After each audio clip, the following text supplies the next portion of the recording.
ವಿದೇಶಗಳಿಗೆ ಹೋದಾಗ I struggle with foods. ಹೌದಾ? ಯಾವ ದೇಶಕ್ಕೆ ಹೋಗಿದ್ರೆ ಹೇಳಿ. ನನಗೆ ಲಂಡನಲ್ಲಿ ಊಟ ಇಷ್ಟ ಆಗಲಿಲ್ಲ. ಅವ್ರ ಊಟ ಡೆಫಿನೆಟ್ಲಿ ಅಲ್ಲಿ ಇಂಡಿಯನ್ ಫುಡ್ ಸಿಕ್ಕತ್ತೆ. ಫಿಶ್ ಅಂಡ್ ಚಿಪ್ಸ್ ಅಂದ್ರ ಇಲ್ವಾ? ಶಾಕಾಹಾರಿನ ನೀವು? ಇಲ್ಲ. ಆದರೆ ನನಗೆ ಬೇರೆ ಬೇರೆ ದೇಶಗಳಿಗೆ ಹೋದಾಗ ಅಲ್ಲಿನ ಫ್ಲೇವರ್ಸ್, ಥೈಲ್ಯಾಂಡ್ಗೆ ಹೋದಾಗ ಅಲ್ಲಿನ ಫ್ಲೇವರ್ ಅಥವಾ ಘಮ ಇದೆಯಲ್ಲ, ಅದು ಫಿಶ್ ಆಯಿಲ್ ಇಷ್ಟ ಆಗಲ್ಲ. ಆಮೇಲೆ Bahrain and Dubai is good, very good. ಮಸಾಲೆ ಹಾಕಲ್ಲ, ಇಷ್ಟ. ಅವ್ರು ಉಪ್ಪು ಹಾಕಲ್ಲ, ಖಾರ ಹಾಕಲ್ಲ, ಏನೂ ಹಾಕಲ್ಲ, ಹಂಗೆ ಬೇಯಿಸಿರುತ್ತೆ ಅಂದಂಗೆ ಇಟ್ಬಿಡ್ತಾರೆ. ಈಗ ವಿದೇಶಗಳಿಗೆ ಹೋದಾಗ ಸಮಸ್ಯೆ ಏನಾಗುತ್ತೆ ಅಂದರೆ ಅಲ್ಲಿನ ಊಟ ರುಚಿಸೋದಿಲ್ಲ. ನನಗಂತೂ ರುಚಿಸೋದಿಲ್ಲ. ಐ ಡೋಂಟ್ ನೋ, ನನಗೆ 2 ಹೊತ್ತು ಅವ್ರ ಊಟ ತಿಂದರೆ 1 ಹೊತ್ತಾದರೂ ಇಂಡಿಯನ್ ಫುಡ್ ಇರಬೇಕು ಅಂತ. ಸೊ ನೀವು ಹೆಂಗೆ?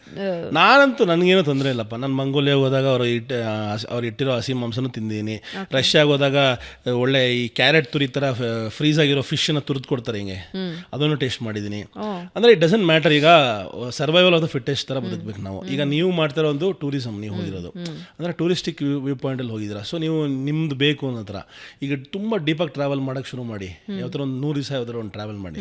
ನಿಮ್ಗೆ ಹೋಗ್ತಾ ಏನನ್ಸುತ್ತೆ ಗೊತ್ತಾ, ನಿಮಗೆ ಅಲ್ಲಿಯವರೊಬ್ಬರು ಆಗ್ಬಿಡ್ತೀರ ನೀವು. ಯಾಕಂದರೆ ನೀವು ಬೇರೆ ಆಪ್ಷನಲ್ಲಿ, ಈಗ ಮಂಗೋಲಿಯಾ ದೇಶದಲ್ಲಿ, ರಷ್ಯಾ ದೇಶದಲ್ಲಿ, ಕೋಲ್ಡೆಸ್ಟ್ ಪ್ಲೇಸಸಲ್ಲಿ 6 ತಿಂಗಳು ತರಕಾರಿನೇ ಬೆಳೆಯೋಕ್ಕಾಗಲ್ಲ. ತರಕಾರಿನೇ ಬೆಳೆಯೋದ್ರ ಜಾಗದಲ್ಲಿ ನಾನು ಶಾಕಾಹಾರಿ ಆಗ್ತೀನಿ ಅಂದರೆ ಬದುಕೋಕ್ಕಾಗಲ್ಲ. ಇಲ್ಲ ಸಾಯಬೇಕು, ಇಲ್ಲ ತಿನ್ನಬೇಕು.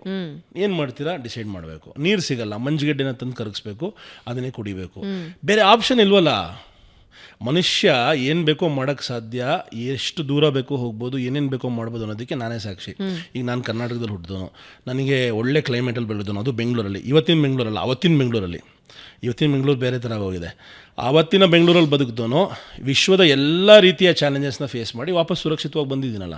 ಅದರ ಅರ್ಥ ನಮ್ಮ ದೇಹ, ನಮ್ಮ ಮನಸ್ಸನ್ನು ಯಾವುದೇ ರೀತಿ ಬೇಕಾದ್ರೂ ಟ್ರೈನ್ ಮಾಡ್ಬೋದು. ಈಗ ನಮ್ಮ ಸೈನಿಕರು ಸಿಯಾಚಿನ್, ವರ್ಲ್ಡ್ಸ್ ಹೈಯೆಸ್ಟ್ ಬ್ಯಾಟಲ್ ಗ್ರೌಂಡಲ್ಲಿ ಫೈಟ್ ಮಾಡ್ತಾರೆ, ನಿಂತ್ಕೋತಾರೆ.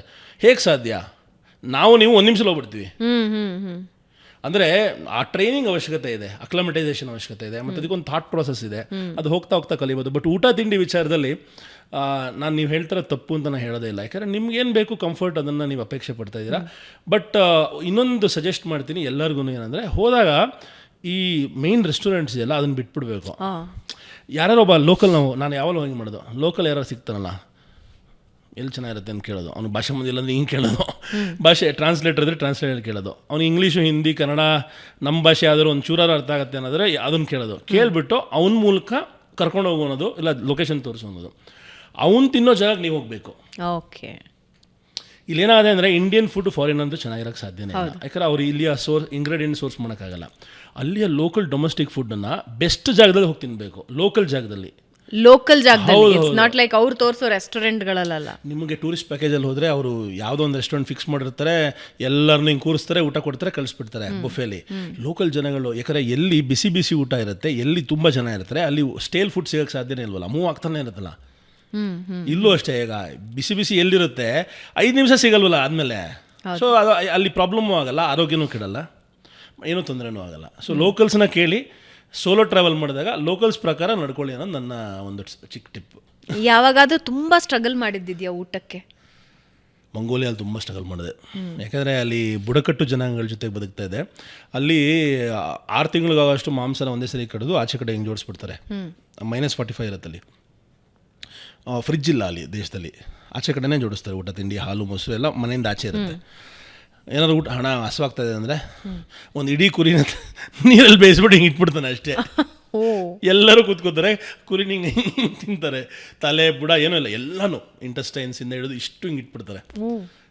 ಅದ್ರ ಜೊತೆ ಏನೂ ಸಿಗೋಲ್ಲ ನಿಮಗೆ, ಯಾಕಂದ್ರೆ ಅದು ಬಿಟ್ಟು ಬೇರೇನೂ ಸಿಗೋಲ್ಲ ನಿಮಗೆ. ಒಂಚೂರು ನೀರು ಟೀ ಕೊಡ್ತಾರೆ, ಮಂಜಿನಿಂದ ಮಾಡಿದಂತಹ ನೀರು ಟೀ, ಅದೆಲ್ಲ ಆ ಥರ ಬದುಕೋದು ತುಂಬ ಕಷ್ಟ ಇದೆ.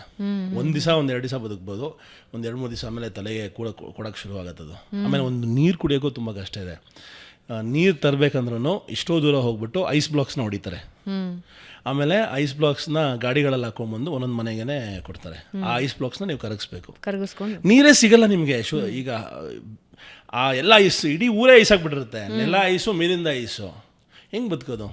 ಅಂದರೆ ಚಿಕ್ಕ ಚಿಕ್ಕ ವಿಷಯಗಳಿಗೂ ಮಹತ್ವ ಕೊಡೋದನ್ನು ಕಲಿತೆ ನಾನು. ಅಲ್ಲಿ ಮಕ್ಕಳು ಅಷ್ಟೇ ಹೆಂಗೆ ಬದುಕ್ತಾರೆ, ಅಲ್ಲಿ ಮಕ್ಕಳು ಆ ಒಂದು ಕ್ಲೈಮೇಟ್ಗೆ ಹೆಂಗೆ ಅಡ್ಜಸ್ಟ್ ಆಗ್ತಾರೆ. ಅಲ್ಲಿಯ ತಂದೆ ತಾಯಿಯಂದರು ಚಿಕ್ಕ ವಯಸ್ಸಿಂದನೇ ತಮ್ಮ ಮಕ್ಕಳನ್ನ ಆ ಕೋಲ್ಡ್ಗೆ ಎಕ್ಸ್ಪೋಸ್ ಮಾಡ್ತಾರೆ. ನಾವೆಲ್ಲ ಹೆದರ್ಕೋತೀವಲ್ಲ, ಅಯ್ಯೋ ಮಳೆ ಬಂದ್ಬಿಡ್ತು, ಅಯ್ಯೋ ಗಾಳಿ ಬಂದ್ಬಿಡ್ತು, ಅಯ್ಯೋ ಆಟ ಆಡ್ಬೇಡ, ಅಯ್ಯೋ ಮಣ್ಣು ಮುಟ್ಬಿಡ, ಇನ್ಫೆಕ್ಷನ್ ಆಗ್ಬಿಟ್ಟಿದೆ. ಇತ್ತೀಚೆಗಂತೂ ಓವರ್ ಆಗ್ಬಿಟ್ಟಿದೆ ಇದು. ಬಟ್ ನಾವೆಲ್ಲ ಬದುಕಿದ್ದು ಮಣ್ಣಿನ ಮಕ್ಕಳಾಗೇನೆ, ಎಲ್ಲ ಕೆಸರು ಮಣ್ಣು. ನಮ್ಮ ಅಮ್ಮ ಫಾಡ ಹೊಡೆಯೋರು, ಯಾಕಂದರೆ ಬಿಳಿ ಬಟ್ಟೆ ಹಾಕಿ ಕಳಿಸಿದ್ರು ವಾಪಸ್ ಬಂದಾಗ ಅದಕ್ಕೆ ಫುಲ್ ಮಣ್ಣಾಗಿರೋದು ಅಲ್ವಾ. ಬಟ್ ಅಲ್ಲಿಯ ಮಕ್ಕಳನ್ನ ಹೆಂಗೆ ಮಾಡ್ತಾರೆ ಅಂದರೆ ಡೆಲಿಬ್ರೇಟ್ಲಿ 3 ತಿಂಗಳಿಂದನೇ ಈಗ ಅಪ್ಪ ಅಮ್ಮಂದರು ಹೋಟ್ಲು ಒಳಗೆ ಊಟಕ್ಕೆ ಹೋದ್ರು ಅಂದರೆ ಸ್ಟ್ರೋಲರ್ಸಲ್ಲಿ ಆಚೆ ಇಟ್ಬಿಟ್ಟು ಹೋಗ್ತಾರೆ ಚಳಿಲಿ. ಹೌದು 3 ತಿಂಗಳು. ಹೌದು ಕವರ್ ಮಾಡಿರ್ತಾರೆ ಎಲ್ಲನೂ, ಬಟ್ ಆಚೆ ಕಡೆ ಬಿಡ್ತಾರೆ ಅದನ್ನು. ಯಾಕಂದರೆ ಆ ವಾತಾವರಣಕ್ಕೆ ಅವ್ರು ಅಡ್ಜಸ್ಟ್ ಆಗಬೇಕು ಚಿಕ್ಕ ವಯಸ್ಸಿಂದನೇ. ಓವರ್ ಪ್ರೊಟೆಕ್ಷನ್ ಇದೆಯಲ್ಲ ಅದನ್ನೇ ನಮ್ಮನ್ನ ಹಾಳು ಮಾಡೋದು.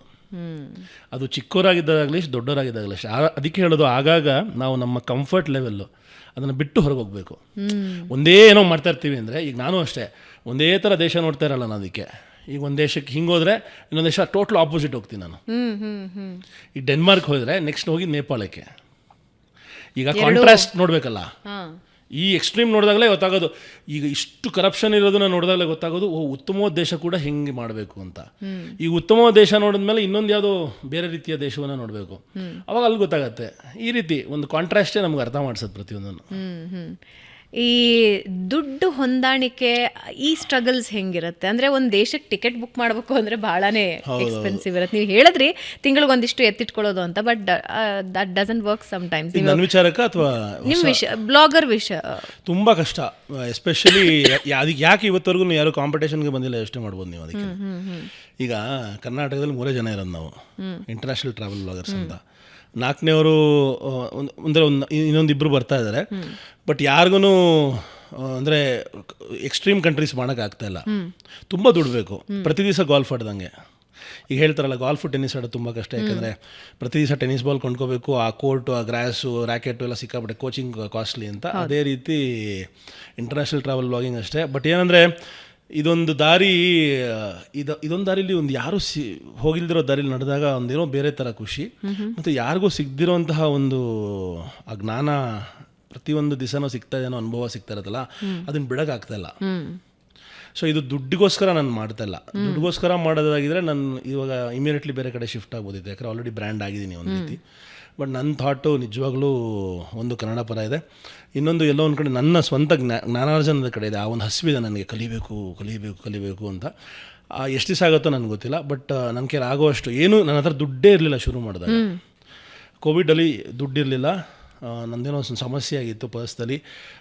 ನನ್ನ ಕಾರ್ ಇತ್ತು ಒಂದೇ ಒಂದು, ಆ ಕಾರ್ ಮಾರಿ ಶುರು ಮಾಡಿದ್ದು ನನ್ನ ಚಾನಲ್ನ. ಇವತ್ತು 50 ದೇಶಕ್ಕೆ ಹೋಗಿದ್ದೀನಿ. ಸೊ ದುಡ್ಡೇ ಇಲ್ಲದೆ ಶುರು ಮಾಡಿ 50 ದೇಶ ನೋಡಿದ್ದೀನಿ.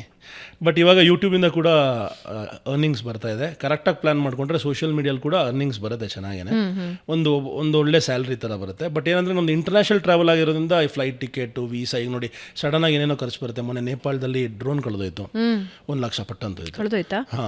ಮೌಂಟೇನ್ಸಲ್ಲಿ ಸಿಗಾಕೊಂಡ್ಬಿಡ್ತು, ಎಷ್ಟೇ ಹುಡುಕಿದ್ರೂ ಸಿಗಲಿಲ್ಲ. ಅದಾದಮೇಲೆ ಮೈಕ್ ಕಳೆದೋಯ್ತು, ಯಾವುದೋ ಮಾರ್ಕೆಟಲ್ಲಿ ಓಡಾಡಬೇಕಾದ್ರೆ. ಏನು ಹೆಂಗೆ ಕಂಟ್ರೋಲ್ ಮಾಡ್ತೀರಾ? ನಮ್ಗೆ ಕೆಲವು ಸರಿ ಗೊತ್ತಾಗಲ್ಲ, ಅದು ಏನೂ ಮಾಡೋಕ್ಕಾಗಲ್ಲ. ಆ ಥರ ಸುಮಾರು ಸರಿ ಏನೇನೋ ಕಳೆದೋಗಿದೆ. ಈಗ 1.5 ಲಕ್ಷ ಹೋಯ್ತು ನನ್ನ ದುಡ್ಡು. ಈಗ ಅದನ್ನು ಮತ್ತೆ ಹೊಂದಿಸಿ ಮತ್ತೆ ಹೊಸ ತೊಗೋಬೇಕು, ಅದ್ರ ಜೊತೆಗೆ ಟ್ರಾವೆಲ್ ಮಾಡಬೇಕು. ತುಂಬ ಚಾಲೆಂಜಿಂಗು. ಬಟ್ ಏನಂದರೆ ನನ್ನ ಪ್ರೀತಿಯ ಗ್ಲೋಬಲ್ ಕನ್ನಡಿಗರು ತುಂಬ ಸಪೋರ್ಟ್ ಮಾಡ್ತಾಯಿದ್ದಾರೆ. ಹಾಗೆಯೇ ನಾ ಎಲ್ಲೊಂದು ಕಡೆ ನಾನು ಚಿಕ್ಕದಾಗಿ ಮ್ಯಾನೇಜ್ ಮಾಡ್ತೀನಿ. ಮತ್ತು ಹೋದಾಗಲೂ ತುಂಬ ಆಡಂಬರದಲ್ಲಿ ಏನೂ ಮಾಡಲ್ಲ, ಎಷ್ಟಾಗತ್ತೋ ಅಷ್ಟು ಉಳಿತಾಯದಲ್ಲೇ ಮಾಡ್ತೀನಿ. ಬಟ್ ಅನುಭವ ಕಮ್ಮಿ ಆಗಿಲ್ಲ. ಬಟ್ ನಾನು ಬದುಕ್ತಾ ಇರೋ ರೀತಿ ಎಷ್ಟು ಸಾಧ್ಯ ಆಗುತ್ತೋ ಅಷ್ಟು ಕಮ್ಮಿ, ಎಷ್ಟು ಹಂಬಲ್ ಇರುತ್ತೋ ಅಷ್ಟು ಯೂಸ್ಫುಲ್ ಆಗುತ್ತೆ ಅಂತ. ಯಾಕಂದರೆ ಇವತ್ತೊಂದು ದಿವಸ ಮಜಾ ಮಾಡ್ಬಿಡ್ಬೋದು, ನಾಳೆ ಇನ್ನೊಂದು ದೇಶಕ್ಕೂ ಹೋಗ್ಬೇಕಲ್ಲ. ಒಂದು ಮಿಷನ್ 197 ಇದೆಯಲ್ಲ. ಓಕೆ.